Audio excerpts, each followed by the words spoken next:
कुछ एक गाना 2 लाइनों का गा के बताएंगे? राम करे ऐसा हो जाए मेरी निंदिया तोहे मिल जाए मैं जागूं तू सो जाए मैं जागूं तू सो जाए हो। कंपोजिशन में बहुत मजा आता है, आदमी को मेहनत करनी पड़ती है। दोस्तों नमस्कार, मैं सीमा अग्रवाल।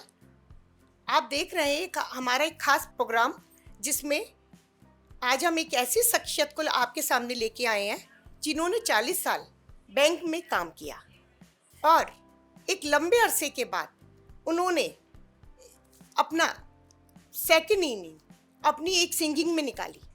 वो बहुत जाने माने सिंगर हैं जिनसे आपको मैं आज मिलवाती हूँ। वो मिस्टर वाइकेविच बहुत ही अच्छे सिंगर हैं। कुछ मिस्टर वाइकेविच आपको बताना चाहेंगे। नमस्कार सीमा जी। देहरादून से स्कूल और कॉलेज करने के बाद हर आदमी फिर जॉब की तलाश में रहता है। मैंने भी इंडियन मिलिट्री एकेडमी वगैरह में 1 साल तक काम किया और उसके बाद कैनरा बैंक ज्वाइन करा, जहां मैंने लगभग 40 साल के लिए नौकरी करी। साथ साथ गाने का शौक तो चलता ही रहता है। तो हमारे टाइम में रामलीला वगैरह जब होती थी तो हमको भी थोड़ा सा स्टेज पे आकर के डर सा लगता था, लेकिन हम क्या करते थे कि पर्दे के पीछे से गाना गाते थे, जिससे लोगों को ये ना पता चले कि हमारे चेहरे पे क्या कुछ भाव आ रहे हैं। तो ऐसे धीरे धीरे धीरे हम आगे बढ़ते रहे। फिर उसके बाद हमने नजीबाबाद में ऑल इंडिया रेडियो का वो ग्रेड पास किया, फिर वहाँ पर कुछ करा, फिर उसको हमने दिल्ली ट्रांसफ़र करा लिया। और संगीत का शौक इतना सर पे चढ़ गया कि मैंने अपना ट्रांसफ़र ही दिल्ली करवा लिया। और उसके बाद तो फिर संघर्ष की कहानी शुरू हो गई है। चालू रही। हाँ जी। तो फिर आप अपनी अब कुछ हमको लाइफ के बारे में बताइए। आपका जन्म कब हुआ? आप जन्म तो देहरादून में ही था मेरा। और जब आदमी को ठेस लगती है ना, जब कोई बड़े कलाकार या दूसरे कलाकार उसको गाने का मौका नहीं देते, तो फिर वो अपने अंदर से स्ट्रगल में आ जाता है, संघर्ष में कि मेरे में क्या है। तो उसमें फिर आदमी को सबसे पहले थोड़ा सीखना पड़ता है और इसमें रियाज बहुत ज़रूरी है। रियाज आपको रोज़ करना है संगीत में। और संगीत एक ऐसी चीज़ है, इसमें चाहे वो छोटा है या बड़ा है, गरीब है या पैसे वाला है, हर एक के लिए खुला मैदान है। जैसे कि हमारे ये निष्ठा ध्वनि क्लब वाले कर रहे हैं, ये हर एक को चांस दे रहे हैं। इससे आदमी को आगे बढ़ने का पूरा मौका मिल रहा है, उसको अपनी संगीत प्रतिभा को समाज के सामने लाने का पूरा अवसर प्रदान किया जा रहा है। आप अपनी कुछ फैमिली के बारे में बताइए। फैमिली के बारे में तो मेरी 2 बेटी हैं, दोनों की शादी हो गई है और सब मजे में है, वो भी मजे में, मैं भी मजे में हूँ। आप कुछ हमको कुछ ऐसी हॉबीज बताइए जहां आपको सिंगिंग के अलावा कुछ और हॉबीज होंगी आपकी। सिंगिंग के अलावा हॉबीज हैं, जैसे मेरे को भजन लिखने का शौक है, उसको कंपोज करने का शौक है, तो उसका एक अलग ही मजा होता है। कंपोजिशन में बहुत मजा आता है, आदमी को मेहनत करनी पड़ती है, घंटों तक सोचना पड़ता है कि क्या धुन बनाए उसमें जो अच्छा लगे। वो धुन जो है लिरिक्स के हिसाब से जो है उस हिसाब से बनती है।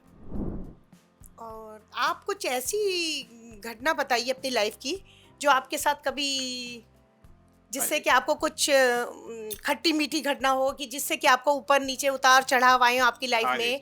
तो कुछ आप ऐसा बताना चाहेंगे? जी जी। एक जगह प्रोग्राम चल रहा था, उसमें तो कुछ बड़े कलाकार गा रहे थे जैसे, तो मुझसे भी मैंने भी एक अर्ज करी कि एक भजन मैं गा लूं, लेकिन मेरे को गाने नहीं दिया गया। वो किसी बड़े सिंगर ने हारमोनियम मेरे से ले लिया। तो मेरे को तब से जो दिल में एक ठेस लगी कि मैं इस आदमी से ऊपर आके दिखाऊंगा। और मैं ऊपर उससे गया, जितनी ऊंचाई पर वो था मैं उससे ऊपर गया। आज भी जो है, मैं एक जज्बा जब आ जाता है कि ये चीज गानी है तो गानी है, चाहे उसमें कितना टाइम लगे। टाइम लगता है संगीत में, म्यूजिक में टाइम लगता है, गाना इतना आसान नहीं होता जितना आदमी सोच सकता है। जितने हमारे प्लेबैक सिंगर वगैरह हुए, किशोर दा, मुकेश दा, रफ़ी साहब, इनके गाने इतने आसान नहीं हैं, बहुत मेहनत है उसमें। हम वहाँ तक तो नहीं पहुँच सकते, हाँ, उसका 1% या 2% सिर्फ इतना ही कवर कर तो सकते आप कुछ कुछ एक गाना 2 लाइनों का गा के बताएँगे? हैं। राम करे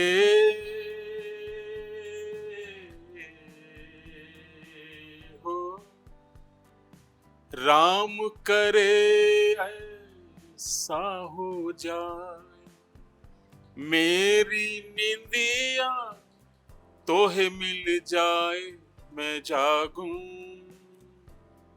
तू सो जाए, मैं जागूं तू सो जाए हो। बहुत खूब।